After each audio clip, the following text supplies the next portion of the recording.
What's going on, and welcome in. This is Sunday Night Live, and 7 major programs have already fired their head coach, and the chaos is just getting started. But while everyone else scrambles, Notre Dame's got something very few other programs have: stability. Sunday Night Live starts right now.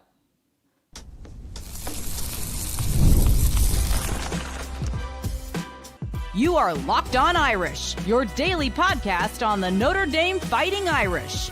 Part of the Locked On Podcast Network, your team every day. What is up? Welcome in. This is Locked On Irish, your daily home for Notre Dame football. I'm your host, Tyler Wojciak. I'm a Notre Dame alum, a producer at Fox Sports, and I've been covering the Irish since 2020. Really appreciate everyone who is tuning in live on Sunday night, October 26th, or if you're tuning in on Monday morning, thank you for making this your first watch or listen of the day.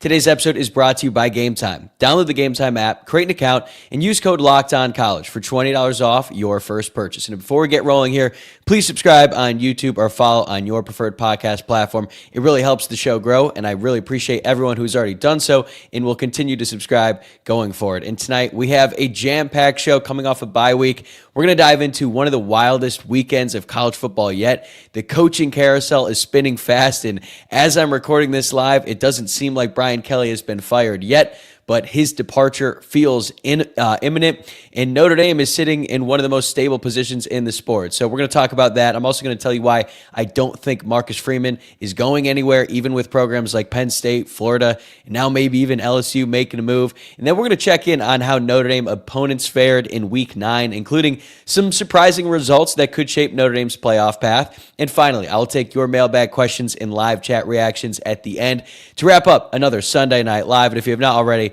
please subscribe. We've already got some comments rolling in here. Here we go. Eric says, Tyler, surprised you aren't going early with the BK news. Again, it's still early on, and maybe by the time you're watching or listening to this, there'll have been a decision made. But I can't really believe that LSU is already in this position with Brian Kelly. Like, I knew that his seat was hot, but after they got embarrassed last night at home against Texas A&M, I mean, the Aggie fans just completely took over Death Valley by the end of that game. So there is a lot to discuss in the coaching carousel. And as of now, 11 programs have already fired their coach this season. 11, including 7 from power conferences. And we are not even close. And we're talking about big-time jobs. Like, you've got Florida State, Penn State, and then some jobs who aren't quite on that tier, but there's still jobs at major programs like Arkansas, Oklahoma State, Virginia Tech, UCLA, and then some programs like Oregon State, Colorado State, Kent State, and UAB. They've all fired their coach midseason too. So this cycle is going to beat 2021 in terms of pure insanity. And obviously that's the cycle that saw Brian Kelly leave Notre Dame to go to LSU, Lincoln Riley leave Oklahoma to go to USC, Mario Cristobal left Oregon to go to Miami, and then Dan Lanning left Georgia as the defensive coordinator to go to Oregon. Like, that was an insane cycle, and I expect this one to be even crazier. And as I said, LSU has not fired Brian Kelly yet, but that seat is boiling, and if that job opens up, I mean, it might be the best job in the entire country when you consider the resources, the facilities there, the fact that there are so many really talented football players in the state of Louisiana, and how much that entire state just worships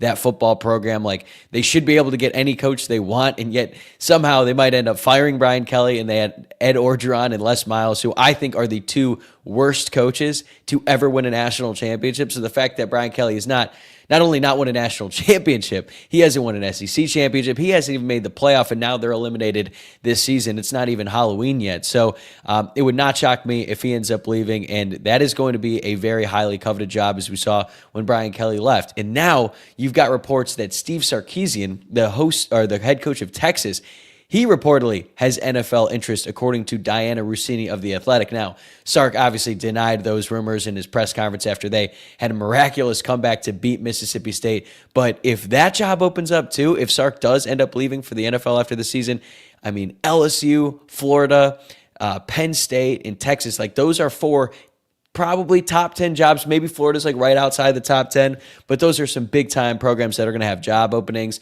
And then, Auburn, they barely avoided disaster on Saturday. It looked like they were going to lose to Arkansas, and Hugh Freeze felt like the most fired person in the world at halftime, and yet they were able to mount a comeback. Arkansas has to hire a new head coach. And then there's Florida State, who made the decision last week that they're not going to make a decision in season, that they're going to reassess everything at the end of the year. But it doesn't look good for Mike Norvell. They probably got at least one, maybe 2 or 3 losses left on the schedule. So I'm guessing they are going to end up moving on from him. Kentucky might have a new head coach soon because the Mark Stoops thing is just not going well. I think Kentucky fans are very fed up with him. NC State, Dave Dorn might be looking for a job here soon after they lost to Pitt this weekend. Maybe even Wisconsin. I'm talking about a bunch of different programs who are going to need a head coach. And the truth is, there just aren't enough good coaches to go around. And a lot of these programs are going to strike out, or they're going to overpay, or they're going to settle, and they're going to end up being disappointed. And that's just the math. I mean, Florida, for example, they think they're getting Lane Kiffin. I'm not sure Lane Kiffin is going to leave Ole Miss. Certainly didn't look like that after they had a really good win at home against, not at home, in Norman yesterday against Oklahoma. So he might end up staying, or maybe he's just trying to, in the classic Lane Kiffin thing, just saying all this stuff now, and then he'll make a decision in the middle of the night and end up leaving. It's certainly possible, right? But my guess right now is that Florida ends up getting James Franklin. There's some programs that think they're going to get Clark Lee from Vanderbilt, but I don't see that happening either. He played for Vanderbilt. He's been very adamant about making Vanderbilt a big-time football program. Now coming off their win over Missouri, they've got things rolling down there in Nashville, so I don't see why he would leave. So you've got all these job openings coming up, and there's just not enough great coaches, and that is what brings me to Marcus Freeman, because I think Marcus Freeman is a great coach, or he's certainly on his way to achieving greatness in the sport. He's certainly great at Notre Dame, and his name is already getting tossed around for Penn State, Florida, maybe even LSU if and when that job opens up. But just because everyone wants him doesn't mean he's going anywhere, right? And for the Notre Dame fans who get upset when they hear Marcus Freeman's name mentioned, look, this is just part of the deal. It kind of comes with the territory of having a really good head coach. I made this comparison when we were doing the squad show last week. If you're dating a supermodel, you can't then be surprised when she has other suitors, right? That's not realistic. That's not a way to actually think about this. And I feel like Notre Dame is in as stable a position as anyone else in college football, and certainly more stable than they have been in decades. So Marcus Freeman signed a contract extension in December of last year, right before the college football playoff game against Indiana, and he's one of the highest paid coaches in the entire country. I know that his full salary is not made public. I think if you look at what's available, he's 26 and he's making $7.5 million. I can assure you he's making much more than that. He's in the top 10 of coaches in terms of salary. And Kirby Smart is the highest paid coach. He makes a little over $13 million. And Lane Kiffin is at 10 and he makes $9 million a year. So Marcus Freeman is probably somewhere in between. I think it's around $10 million. But not only that, Marcus Freeman's assistants are among the best compensated. That was actually part of his contract extension last year to make sure that his staff could get a raise as well. The school has fully embraced NIL and the transfer portal after being a little bit averse to it at the beginning when it first was introduced in college football. And Notre Dame is spending as much as anyone on player support and facilities. They've got that new football building that's going to open up probably around the start of next season. So that's going to be state of the art. That's going to be up there with the best in college football. And he has got a championship caliber roster right now. He has a top 5 recruiting class coming in 2026. And really, everything has been building towards the 2026 season for Marcus Freeman. It'll be year 5 as the head coach. He has the quarterback now in C.J. Carr, the one who Notre Dame fans have been wanting for a really long time, the one who I think is going to be elite. He could end up being a first-round draft pick, the first-round draft pick that Notre Dame has had since Brady Quinn. He could bring back the entire offensive line. He should have his number 1 wide receiver back in Jordan Faison. You're probably going to have to go after another Malachi Fields type and Will Pauling in the transfer portal, but which wide receiver would not want to catch passes from CJ Carr next year? So I'm sure they're going to be able to get take their pick really with some top wide receivers in the country.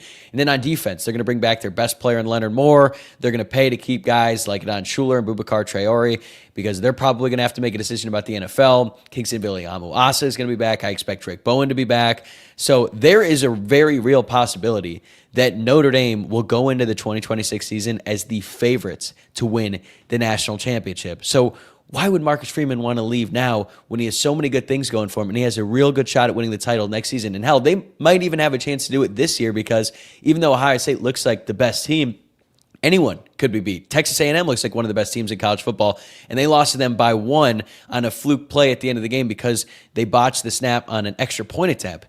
And another thing that I feel like people aren't bringing up that much, like as his name is getting thrown around for the job at Florida or even Penn State and potentially LSU, is Marcus Freeman has already been in a similar position before. He chose Notre Dame over LSU after the 2020 season to be the defensive coordinator, despite the fact that LSU offered him more money. In LSU, despite the fact that they went they weren't very good in 2020 during the COVID season when everything was kind of crazy. They had just won a national championship in 2019 with arguably the greatest college football team ever assembled. And he had his pick between LSU and going to that program where he could have all these resources and everything, or he could go to Notre Dame. And he picked Notre Dame because he believed in the future at Notre Dame and he felt he was a better fit in the Midwest. And Notre Dame is in an even better position now than they were back then. And all these other programs who just fired their head coach, they're in complete disarray. So if he keeps it rolling, he's probably going to get another raise, and he's probably going to get another extension after the season. And then he's going to get all that bonus money if they end up making the college football playoff. So everything is going well for Marcus Freeman. I just don't see him walking away from that right now. He gets Notre Dame. He gets the place. He embraces the culture, the academics, the expectations, all of that. He's not running from the challenge. His cliche is choose hard. And I believe that he believes that. It really resonates with him, and that's how he goes about his life. And he is building something at Notre Dame that feels sustainable. And eventually, yeah, I don't think he's going to be at Notre Dame forever. Maybe he goes off to the NFL, or maybe down the road he's going to have to make a difficult decision when the Ohio State job opens up. But that is far down the road. I don't expect the Ohio State job to open up anytime soon. And even though he has NFL interest, I think he's probably going to stick around in college for a bit longer. So right now, there's really no reason for him to leave. And even though these other programs are going to offer him a bunch of money, Notre Dame is going to offer him a bunch of money to stay. He's got everything he needs to compete for a national championship. And even though Brian Kelly didn't feel like that, Marcus Freeman certainly does. He believes that. And if you're making a list of programs out there in college football that are like truly stable, that are in a really good spot, like Notre Dame is right now, it's a very short list. You've got Ohio State. I think you could put Alabama in there right now with Kalen DeBoer because I think he's a really good coach. Georgia, certainly with Kirby Smart, he's not leaving. Oregon, Texas A&M with Mike Elko, and Notre Dame. Like, that's it. It's a short list. But the list of job openings is going to continue to grow and grow. And ultimately, the teams who I just listed are going to be in the best shape in the present and in the future. All right, well, Marcus Freeman and the Irish stayed home this weekend. Plenty of Notre Dame's opponents were in action, and a few results might have major implications down the road. So let's take a quick spin through the Week 9 scoreboard coming up next. Today's episode is brought to you by Game Time. College football is back, and I could not be more excited. The tailgates, the rivalries, the energy in the stands, there is just nothing like it. But let's be real. Actually getting tickets can feel like more of a battle than the game itself. Endless queues, hidden fees, prices jumping at checkout. That's why I use Game Time, the app that gives the advantage back to fans. It is the easiest way to score last-minute tickets at the best prices with no surprise fees. What you see is what you pay. I pulled up Game Time, and in just a couple taps, I saw amazing deals. I'm talking about your favorite college football games as low as $25. The app made it super simple. I could even see the exact view from my seat before buying. I love the zone deals too. Just pick the section, Game Time picks the seats, and you save big. So take the guesswork out of buying college football tickets with Game Time. Download the Game Time app, create an account, and use code LOCKEDONCollege for $20 off your first purchase. Terms apply. Again, that's promo code LOCKEDONCollege for $20 off. Swipe, tap, ticket, go. Download Game Time today. All right, I want to thank everyone for tuning in to Sunday Night Live on Locked On Irish. I think this is like the fourth time we're doing this. I'm the host, Tyler Wojciak, and I'm having a lot of fun doing these Sunday Night Live shows, so appreciate everyone who's joining in. Here we go. Luke Smith, longtime listener, occasional time guest, first-time caller. Are we wearing our matching BK Grittying shirts tomorrow? Those are going to be worth a lot of money one day, Luke, and we might have to break those out. I actually was going through my closet recently and I found that shirt and I totally forgot it. Luke bought these hilarious LSU shirts as a gift. So very funny, very funny. We got a couple other ones. Is this live? I feel like I get this a lot. Yes, it's live. Normally, I don't do live shows. Everything I do goes out in the morning, all that stuff. Okay, we got Carlos Garza saying, BK just got fired. Is it true? Is it official? Man, we might get a live reaction here. Yep, it is. Oh, my God. LSU is firing Coach Brian Kelly. Wow, that's unbelievable. I mean, it felt like this was coming, but now we're getting the live reaction. This is truly incredible, and we're gonna have to probably veer off the plan here. I was gonna do some Week 9 scoreboard watching, but just think about that for a second, man. Brian Kelly left Notre Dame because he said he didn't have what it takes to win a national championship, so he goes to LSU, who just won a national championship in 2019. They won a national championship with Les Miles. They won a national championship with Nick Saban. They have everything going for them at that program. And sure, it's difficult playing in the SEC and all that stuff, and he couldn't do it. And meanwhile, Notre Dame is coming off a national championship appearance. So I know there are a lot of Notre Dame fans out there who really don't like Brian Kelly. And I certainly don't like the way that he left. I felt like he did some good for Notre Dame, just helping stabilize the program a little bit after the Charlie Weiss years. But I certainly don't feel a ton of sympathy for him right now. I mean, he's going to get a massive, massive buyout. And he's going to be doing all right. I mean, the guy is making a killing already. He left for $100 million. But I think the real interesting thing is, where does Brian Kelly fit in this coaching carousel now?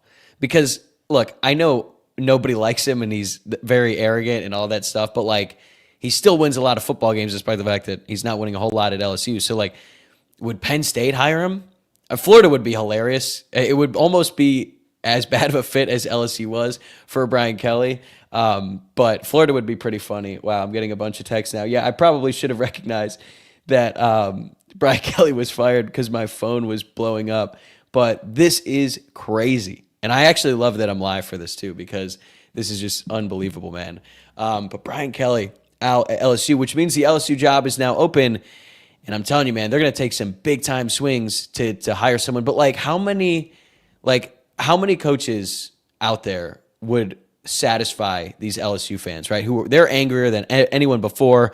They are so mad because, they had invested a lot of money in NIL going into the season, and, it felt like this was their best chance to make it to the college football playoff, and they just weren't able to do it. And then to get embarrassed by Texas A&M, a rival, at home, and the fact that all those Aggie fans just took over the stadium, that's embarrassing for one. And I mean, Brian Kelly just didn't have a shot after that. So let's go through it. I'm just going to pull up top head coaches in college football. We'll go back to that ESPN article that they put out in May, and we'll just realistically, okay, so Kirby Smart, number one, he's not leaving Georgia, so you can rule him out. Ryan Day is not going to leave Ohio State.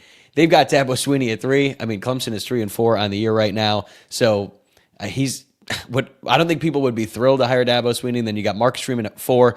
Again, Marcus Freeman's name is going to be thrown around a lot because he's young, because he hasn't been at Notre Dame a while, and he's had a lot of success at Notre Dame. And I think just from a personality standpoint, people really like Marcus Freeman. But I already laid out the reasons why I don't expect him to leave. He's got things going well at Notre Dame.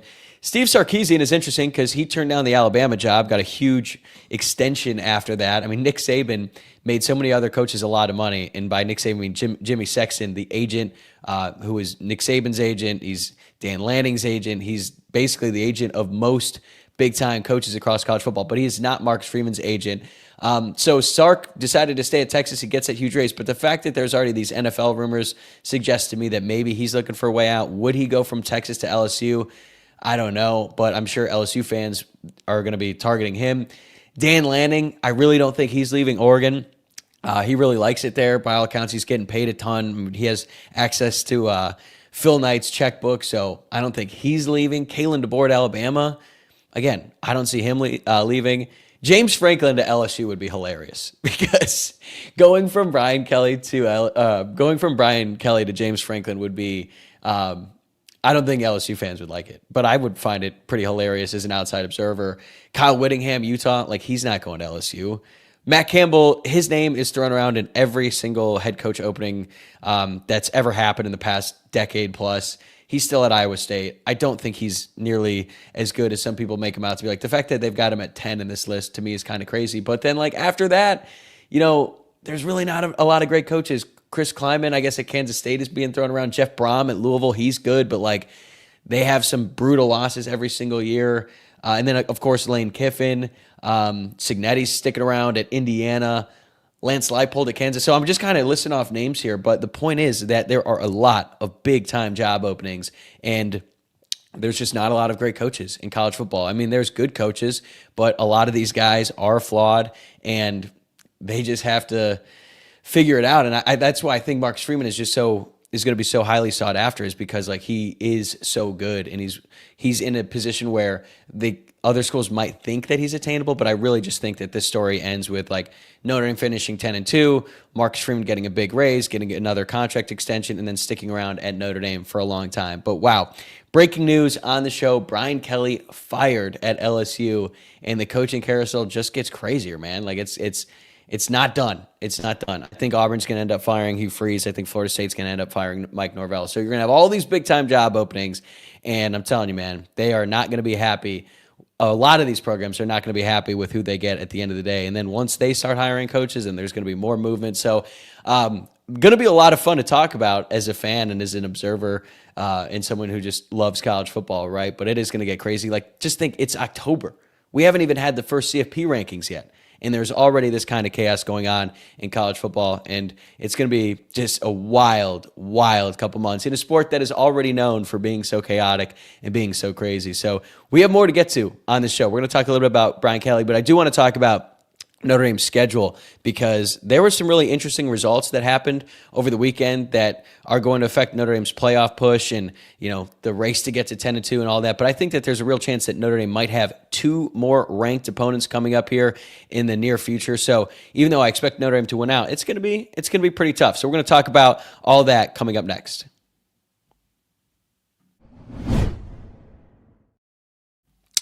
Today's episode is brought to you by FanDuel. The NBA season is back, and there is no better place to get in on the action than FanDuel, the official sports betting partner of the NBA. Even if you missed the start of the game or want to ride the hot hand, FanDuel has live bets on everything from who will score next to fourth quarter comebacks. Plus, you can even combine your live bets into a same-game parlay for a shot at a bigger payout. It keeps every game exciting, especially when your team's making that late push. My pick: the Denver Nuggets to win the NBA Finals this year. They're plus 700 right now, and I know that everyone likes the Oklahoma City Thunder. I mean, there's a good chance that they run it back, but you can only get the Thunder for plus 200 right now. That's crazy. I mean, think about it. If Shea gets injured or something happens during the course of the season, like, that's extremely high odds. But again, they were the best team last year. Then they won the NBA Finals. But to me, the Nuggets had the best player in basketball in Nikola Jokic. So I'm taking them to win the NBA Finals. Right now, FanDuel is giving new customers $300 in bonus bets when your first $5 bet wins. So head to FanDuel.com to sign up and play your game with FanDuel, the official sports betting partner of the NBA.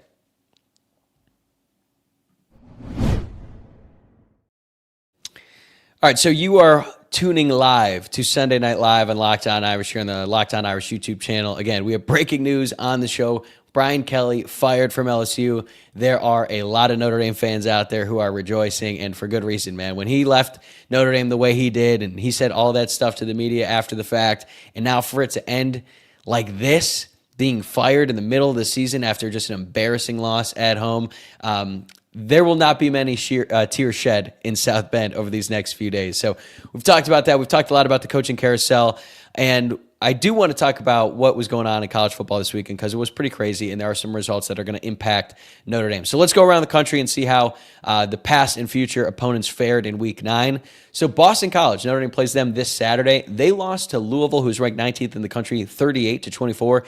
They did not go away easily. They scored a late touchdown to cut the score to 31-24 with just under 2 minutes left, but then Louisville broke open a very long touchdown run late, so they end up winning by 14. That game might be a little bit tougher than I thought a couple of days ago, right? Because I thought Notre Dame was going to win by 50. They still might, but I was impressed with the fight that Boston College showed in this game. They're still 1-7. They still have not beaten a Power 4 team. And Louisville rushed for 317 yards. They averaged 10.2 yards per carry. So I would expect a big game from Notre Dame's running backs on Saturday. Miami They were tied with Stanford at the half, 7-7. They were down early on in that game. And then the Hurricanes scored 35 unanswered points in the second half. It sounds like the Miami program is dealing with some internal stuff. I was talking to my friend from work this week who is a big Miami fan. He was letting me know about what's going on, just some locker room stuff, just some weird things going on after they lost that game to Louisville. And then it looked like it was going to lead to another loss in that first half against Stanford. But Stanford is just not very good at all, man. Miami ended up running away with that one. They still should win out, but I'm less sure now than I was before. Like, there's a chance Miami drops another one game here down the stretch. They have Syracuse, NC State, Virginia Tech, Pitt. Maybe they lose to Pitt, but that's a pretty easy schedule the rest of the way. Navy beat Florida Atlantic 42-32. They're basically the 26th ranked team in the country right now. They're going to be ranked by the time that they play Notre Dame, assuming they beat North Texas this weekend. And if you like offense, you should tune into the Navy-North Texas game because both teams score a ton of points. North Texas has put up over 50 points 4 times this season. Navy has one of the highest scoring offenses in the country as well, so the over in that game is going to be crazy. Pitt beat NC State 53-34.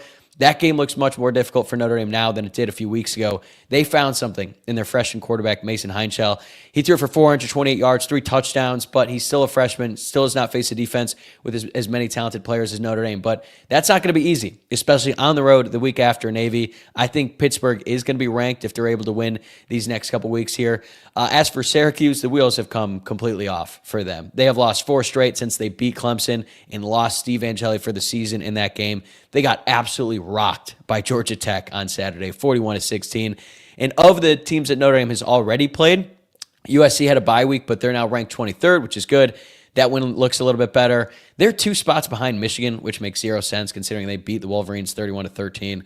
I don't understand why Michigan is thought so highly of. Like, they're just not that good. They didn't look that good against Michigan State last night either. Poor Arkansas. They've lost 6 in a row, and they just find new torturous ways to lose every single week. It looked like they were going to upset Auburn, but then the Tigers outscored them 23-3 in the second half and won 33-24. Purdue lost to Rutgers, their 6th straight loss, even though they're much improved. They've still got a long way to go. And then there's Texas A&M, who had the most impressive win of the weekend. They went into Death Valley, they took LSU's soul, and they ended the Brian Kelly era in Baton Rouge. And I know Mike Elko was so happy about that. And you got Tommy Moffitt, their strength and conditioning coach, who Brian Kelly fired when he took the job at LSU. And I mean, Moffitt had been there for decades. He won 3 national championships with that program.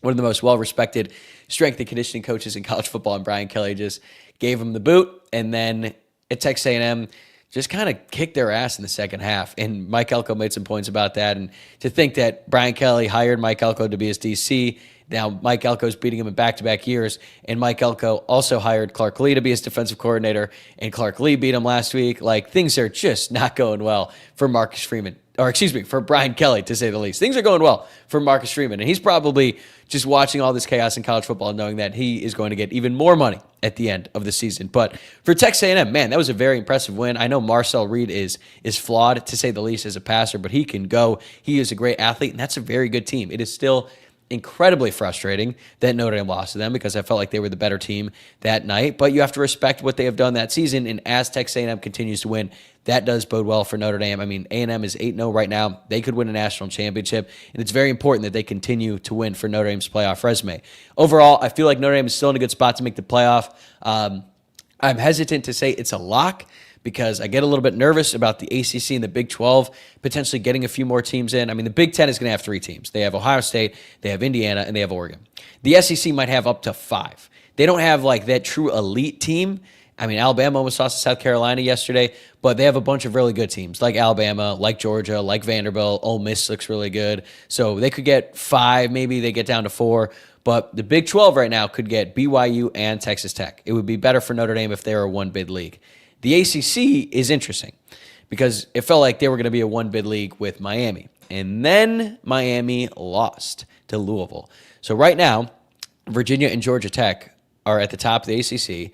And if they win out, they're going to play each other in the ACC championship. So whoever wins that game is going to get a bid of the playoff. And I don't think, I mean, unless Virginia drops a couple games, but if like Georgia Tech, maybe they beat Georgia and they make it to the ACC championship, and they lose, like they're still probably in, and that leaves Miami. And I don't want to be in a situation where 11-1 Miami is being compared to with Notre Dame with 2 losses because Miami's going to get in over Notre Dame. They have the head-to-head, and they might have one less loss. So when you start adding it all up, the spots fill up quick. It would have been really nice if Virginia had lost to North Carolina. They almost lost that game that went into overtime, but they didn't. So for Notre Dame, they just need to keep winning. They need to keep doing it decisively. I think they're going to have 2 ranked games left if Navy and Pittsburgh continue to win. And that would be huge because then Notre Dame would have 3 ranked wins on the season with USC, Navy, and Pitt, and then 2 losses to 2 of the best teams in college football, assuming Miami, figures their stuff out. But that loss to Texas A&M looks very forgivable, right? I mean, even though it's, again, very, very frustrating, Notre Dame should absolutely have won that game. But, if they end up finishing 3rd in the country and the SEC champ, I think the committee is going to look at Notre Dame and say, they're clearly one of the best teams because they are. And look, there's a lot more football to be played this season. This has been an awesome season. Lots of good games, lots of compelling storylines down the stretch here.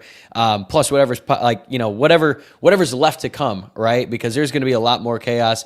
Usually the first CFP rankings, they don't even look anything close to what the actual college football playoff looks like. So we're going to have a lot more losses and chaos down the stretch. But before we head out, man, the chat is just popping off. Just everyone is having, oh, wow, here we go. We got BVG should be coach. How can LSU fire the undefeated Pop-Tart Bowl champion? Yeah, I mean, everyone. BK, number 1 coach. Wow, Kelly officially got fired. People are having a lot of fun with this Brian Kelly stuff, man, and I get it. Here we go. Robert K. He'll have to move his family. That it wasn't really a press conference. That speech to the crowd at that basketball game, that's going to go down as one of the funnier things in college football history. But yeah, lots of fun. People are having a lot of fun at Brian Kelly's expense, and I do not blame them whatsoever. The Brian Kelly era is officially done. Meanwhile, Notre Dame is in a great position going forward, but we're going to call it a day here on the Sunday Night Live show. Thank you to everyone who's been tuning in. I mean, this is going to go down in the books on this show, right? Going live for the reaction to Brian Kelly's firing at LSU, man. It is nuts. It is nuts. But this was a lot of fun. Thanks again for everyone tuning in, making this your first watch or listen of the day, for tuning in on Monday. I'm sure it's probably pretty funny knowing how it all turns out and then hearing me at the beginning say, well, as of this moment, Brian Kelly hasn't been fired. And then you get my live reaction. If you enjoyed the show, remember, hit that like button, subscribe to the YouTube channel, follow the podcast, leave a rating and review on your preferred podcast platform. I'm going to be back on Tuesday with Luke Smith, as we do every week. We aren't going to do our 3 things we liked and didn't like from the game, obviously, because it's a bye week. But I'm sure we'll figure out something fun to do on the show on Tuesday. And then we got some more exciting stuff in store for this week. You're not going to want to miss it. So make sure you're subscribed. Enjoy the rest of your weekend, and go Irish.